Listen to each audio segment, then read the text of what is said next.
Hello, everyone. My name is Clint Taylor, and today I'm here to talk to you about General Welsh, the Chief of Staff of the Air Force, and a speech he gave on leadership to the Air Force Academy on November 2011. The reason I'm doing this speech is because it inspires me.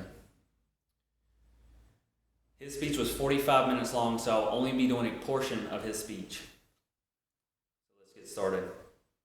He starts off by saying, "We accept you to be credible.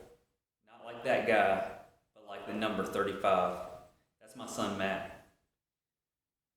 See, when you get me, you get the whole family. This is an 8 to 9 year old basketball team called the Lakers.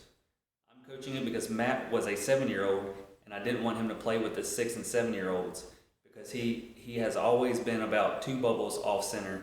I was afraid he'd hurt somebody, so I thought the 8 and 9 year olds were a lot bigger and will be safer. The guy in the back row, the number 33, is Thomas. Thomas' dad called me after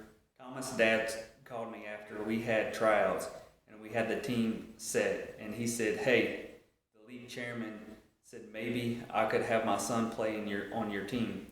I said, "Okay." This sounds a little fishy to me about Thomas. So he told me how tall he was, and I went,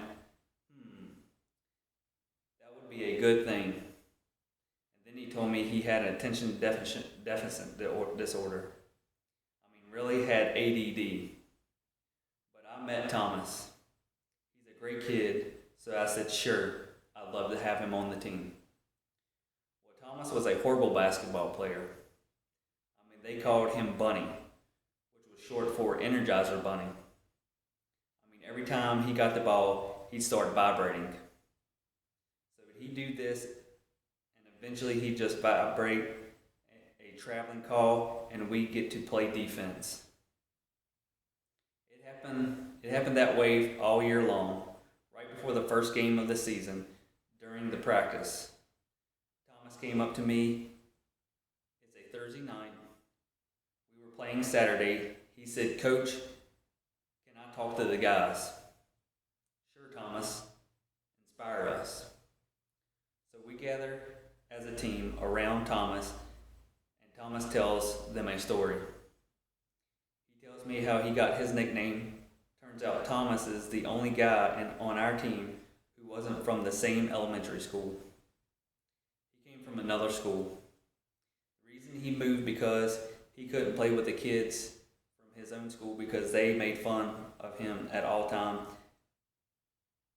and every day that they did. The big score on the team were playing Saturday, kind of the league stars. The one who gives him the nickname Bunny, which was actually a pretty good nickname. But Thomas just poured out his heart to the team about how these guys picked on him at school all day. He tries hard to ignore it, but he knows it will happen again and again during the game. He just wanted the team to know that he probably wouldn't play very well on Saturday, which I think they knew anyway. But he was kind of cool.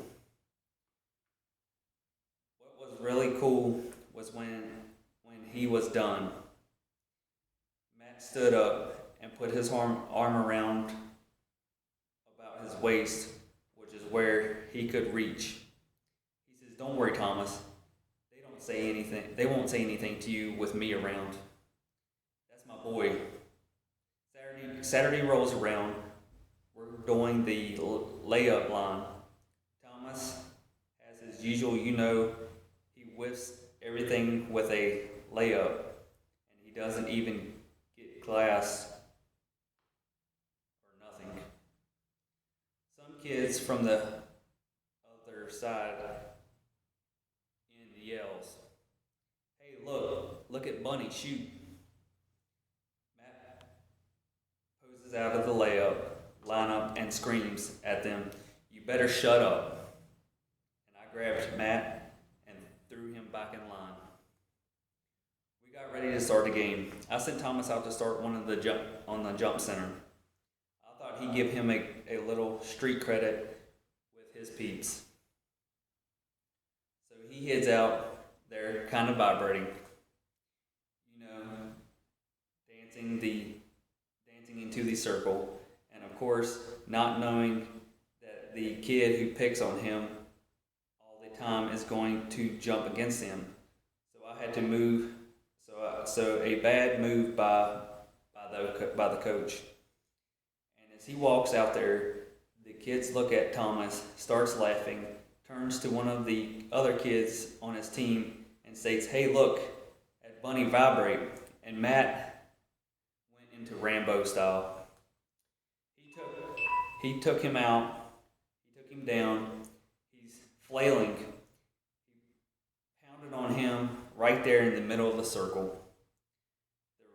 The referee's holding the ball in his hand, just looking, saying, "What should I do?"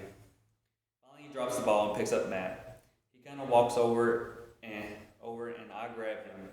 Matt is still screaming, and I throw him on the bench. We haven't even started the first game of the season, and my son is already thrown out the game. It's a horrible moment for Betty and I. Anyway, things calm down. The game gets started. The kid on the other team still has blood on his lip, and he's okay. He's back out on the floor, and Thomas now comes out walking like he's John Wayne. He steps in front of the guy and points over at Matt on the bench, and he says, "He's still right there." Matt has credibility. He still does, by the way. He says that he means it. If he tells you he's going to kick your butt, you got a decision to make because he's going to try.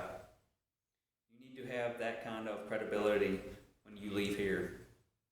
You need to develop it here. When you tell your airman leader that you're going to do something for him, you better do it. If you tell him you're going to follow up on action for him, you better follow up on it. If you tell him you're going to look into something for their family, you better look into it. Folks, you get one chance. One chance. Get ready. That was my speech from General Welsh, the Chief of Staff of the Air Force.